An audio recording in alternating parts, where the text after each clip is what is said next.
Hi friends, welcome to fun family. அனைவருக்கும் விநாயகர் சதுர்த்தி நல்வாழ்த்துக்கள். இன்றைக்கி ஒரு குட்டி மினி விலாக் பார்த்துடலாமா. காலையில் ஒரு ஷிஃப்ட் துணி இருந்துச்சுங்க, அதை துவைக்க போட்டுட்டு நம்ம சமையல் வேலையை ஆரம்பிச்சிட்டோங்க. அதை ஆரம்பிக்க முன்னாடி இந்த கிச்சனில் இந்த எறும்பு தொல்லை ரொம்ப அதிகமாக இருந்துச்சுங்க. சின்னது விழுந்திருந்தால் கூட வந்துடுது. ஸோ அதை காலையிலே கொலை பண்ணிட்டேன்.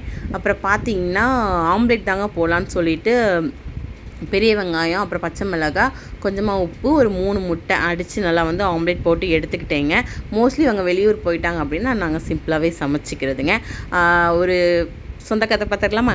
எங்கள் அம்மா ரசம் வைக்கும்போது நான்லாம் முன்னாடி ரொம்பவே கத்துவேன். வெறும் தண்ணியை வச்சுருக்கீங்க, எப்படி சாப்பிட்றது அந்த மாதிரி சொல்லிவிட்டு, நம்ம இவ்வளோ கஷ்டத்துலேயும் நம்ம சமைக்கிறோம் அப்படின்றது இப்போ பெருசாக தெரியுது. எங்கள் அம்மாவும் அப்படி தான் அப்போ நினச்சிருப்பாங்க, சரி இன்றைக்கி சிம்பிளாக முடிச்சிடும் ரசம் வச்சு. ஆனால் அது நமக்கு புரியல. ஸோ நம்ம செய்யும்போது தான் புரியுதுங்க.